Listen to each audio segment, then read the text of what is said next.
the last decade and a half, it's become infinitely easier to obtain exactly what you're looking for.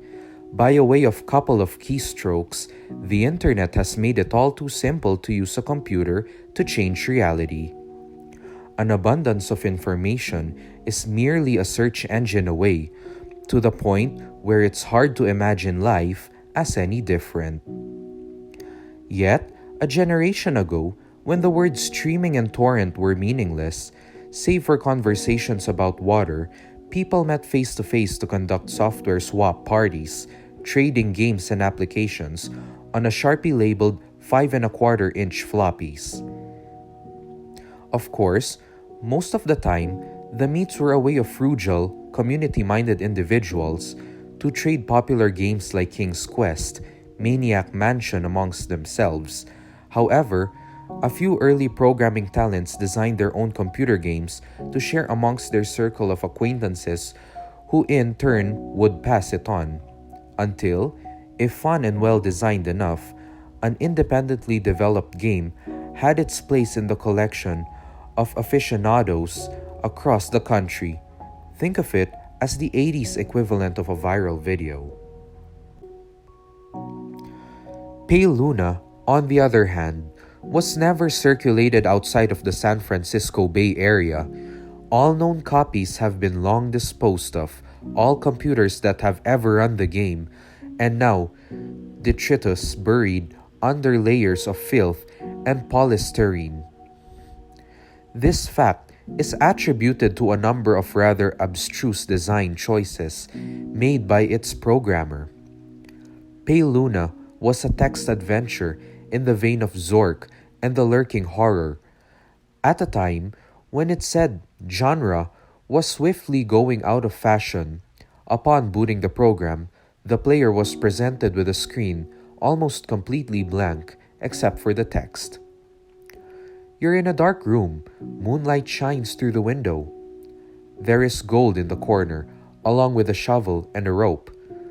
There is a door to the east. Command?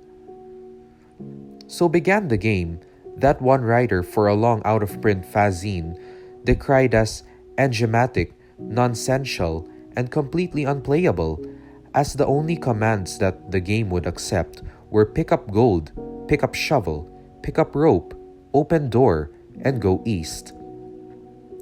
The player was soon presented with the following. Reap your reward. Pale Luna smiles at you. You're in a forest. There are paths to the north, west, and east. Command? What quickly infuriated the few who've played the game was the confusing and buggy nature of the second screen onward. Only one of the directional decisions would be the correct one. For example, on this occasion, a command would go in a direction other than north would lead to the system freezing, requiring the operator to hard reboot the entire computer. Further, any subsequent screens seemed to merely repeat the above text, with the difference being only the directions available. Worse still, the standard text adventure commands appeared to be useless. The only accepted non-movement related prompts were use gold, which caused the game to display the message. Not here. Use shovel, which brought up.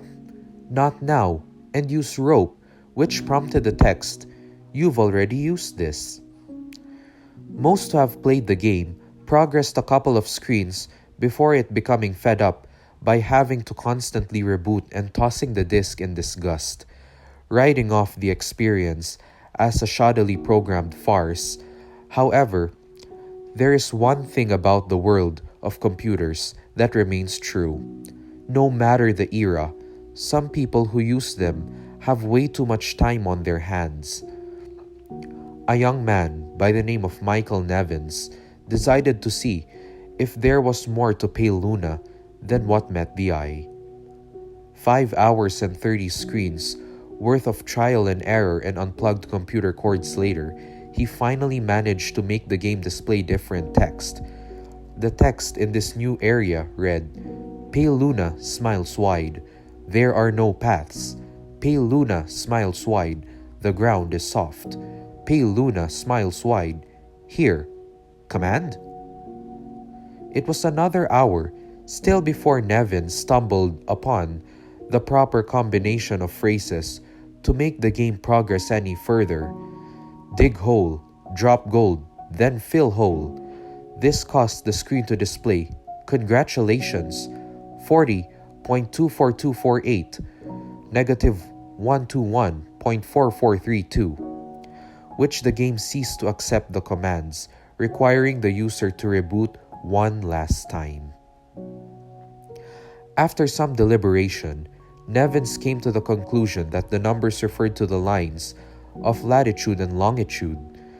The coordinates led to a point in the sprawling forest that dominated the nearly Lassen Volcanic Park. As he possessed much more free time than sense, Nevins vowed to see Pale Luna through to its ending. The next day, armed with a map, a compass, and a shovel, he navigated the park's trails, noting with an amusement how each turn he made corresponded roughly to those that he took in game. Though he initially regretted bringing the cumbersome digging tool on a mere hunch, the path's similarity all but confirmed his suspicions that the journey would end up with him face to face with an eccentric buried treasure. Out of breath, after a tricky struggle to the coordinates, he was pleasantly surprised by a literal stumble upon a patch of uneven dirt.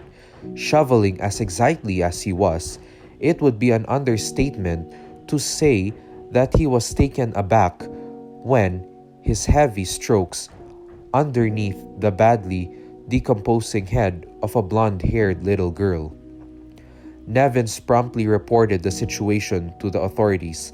The girl was identified as Karen Paulson, 11, reported as the missing to the San Diego Police Department a year and a half prior.